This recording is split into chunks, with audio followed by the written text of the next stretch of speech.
সরকারি কর্মচারীদের জন্য সুখবর, বাড়ল জিএ। বাজেটে নতুন প্রকল্প ঘোষণা রাজ্যের।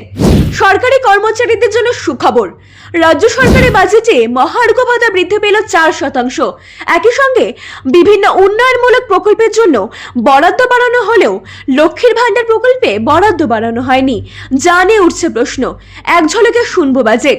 রাজ্যের সরকারি কর্মচারীদের জন্য ডিএ বাড়ল 4%, 1 এপ্রিল থেকে কার্যকর। আশা কর্মীদের জন্য স্মার্টফোন দেওয়ার ঘোষণা বাজেটে।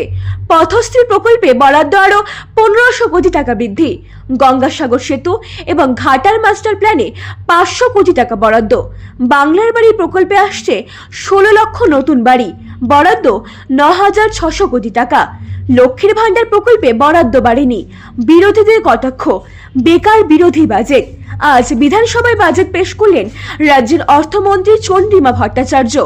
মুখ্যমন্ত্রী মমতা বন্দ্যোপাধ্যায়ের উপস্থিতিতে পেশ করা এই বাজেটে রাজ্যের সরকারি কর্মচারীদের জন্য বড় ঘোষণা করলেন অর্থমন্ত্রী।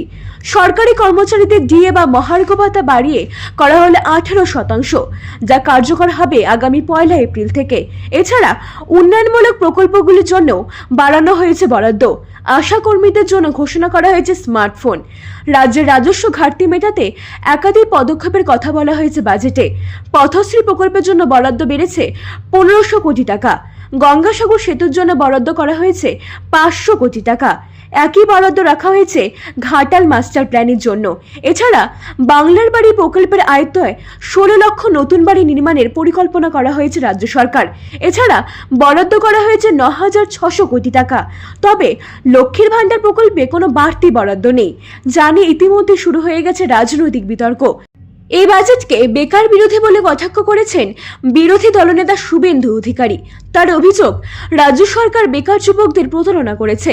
পাশাপাশি বিজেপি শাসিত রাজ্যের সঙ্গে তুলনা করে তিনি বলেন, অন্য রাজ্যগুলিতে মহিলাদের 2500 থেকে 3000 টাকা দেওয়া হলেও বাংলার মহিলারা পান মাত্র 1000 টাকা। এখন দেখার এই বাজেট রাজ্যের সাধারণ মানুষের কাছে কতটা গ্রহণযোগ্য।